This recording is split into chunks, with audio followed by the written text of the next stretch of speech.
नमस्कार, मेरा नाम है कृष्णा बिस्ट और आप देख रहे हैं जनसत्ता फटाफट। चलिए नजर डालते हैं आज की बड़ी खबरों पर।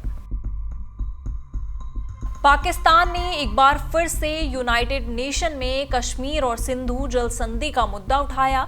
इस पर भारत ने करारा जवाब देते हुए उसे जमकर लताड़ लगाई और कहा कि भारत तेजी से उभरती हुई अर्थव्यवस्था है और विकास के मॉडल पर तेजी से आगे बढ़ रहा है। वहीं पाकिस्तान बिल्कुल इसके उलट आतंकवाद, कट्टरता और लगातार उधारी में डूबा हुआ है। भारत के राजदूत पर्वतनेनी हरीश ने यूनाइटेड नेशन में दोनों देशों के बीच फर्क को बताते हुए कहा, एक और भारत है जो एक परिपक्व लोकतंत्र, एक उभरती अर्थव्यवस्था, एक बहुलवादी और समावेशी समाज है। दूसरी ओर पाकिस्तान है जो कट्टरता और आतंकवाद में डूबा हुआ है और IMF से लगातार कर्ज ले रहा है।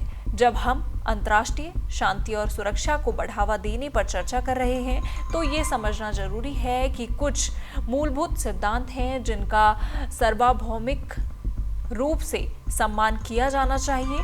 उनमें से एक आतंकवाद के लिए जीरो टॉलरेंस परिषद कि किसी सदस्य को ऐसे आचरण में लिप्त रहते हुए उपदेश देना शोभा नहीं देता जो अंतर्राष्ट्रीय समुदाय को अस्वीकार है।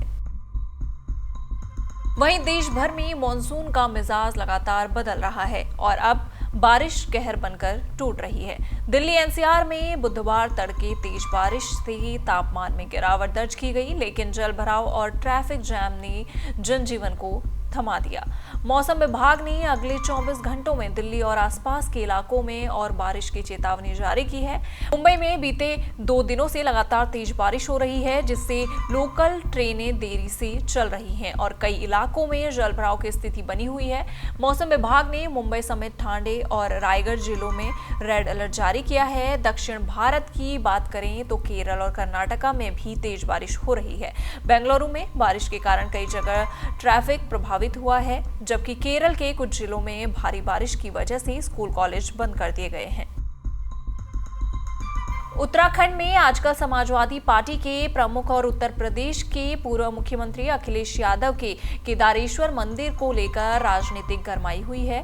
उत्तर प्रदेश के इटावा से अखिलेश यादव ने उत्तराखंड के केदारनाथ धाम के मंदिर की प्रतिकृति के रूप में एक विशाल मंदिर का निर्माण किया है और जिसका नाम केदारेश्वर मंदिर रखा गया है।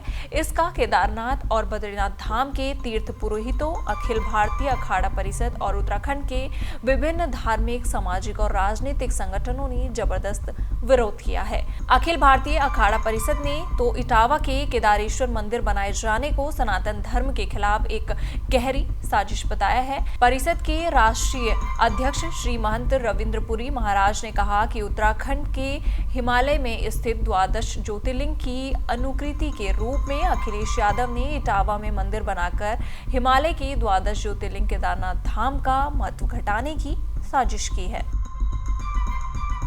वहीं बिहार में इस साल के आखिरी में विधानसभा चुनाव होने वाले हैं। आरजेडी के मुखिया और लालू प्रसाद यादव के बड़े बेटे तेज प्रताप यादव ने उम्मीदवारों को लेकर चल रही अटकलों पर विराम लगा दिया है। उन्होंने मंगलवार को कहा कि वो वैशाली जिले के महुआ विधानसभा क्षेत्र से चुनाव लड़ेंगे, चाहे राष्ट्रीय जनता दल उन्हें टिकट दे या नहीं। एक टीवी चैनल के साथ बातचीत में बिहार के पूर्व मंत्री तेज प्रताप यादव ने कहा, महुआ के लोग चाहते हैं कि मैं यहां से चुनाव लड़ूं।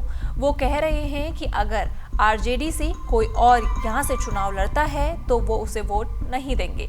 अगर पार्टी मुझे टिकट देती है तो मैं आरजेडी के लिए चुनाव लड़ूंगा।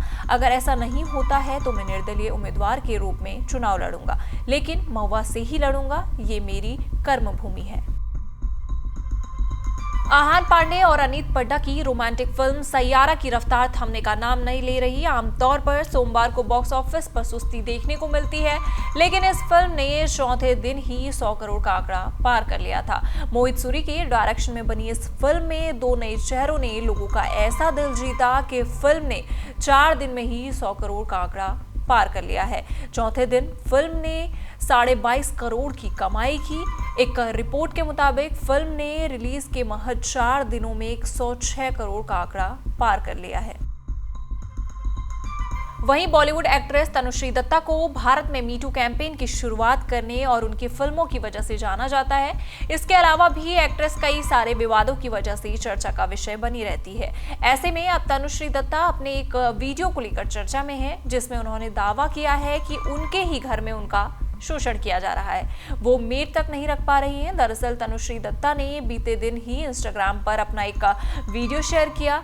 इसमें उनका रो रो कर बुरा हाल होता हुआ दिख रहा है। मीटू मूवमेंट की शुरुआत करने वाली एक्ट्रेस ने रोते हुए दर्द बयां किया और कहा कि वो उत्पीड़न से तंग आ चुकी है। ये 2018 से डल रहा है। इसके साथ #मीटू भी लिखा है। उन्होंने बताया कि इससे तंग आकर उन्होंने पुलिस को कॉल किया और मदद की गुहार लगाई। इन सारी खबरों पर आपका क्या कहना है, आप हमें कमेंट सेक्शन में जरूर बताइएगा और इसी तरह की देश दुनिया की खबरों के साथ जुड़े रहने के लिए देखते रहिए हमारे साथ जनसत्ता।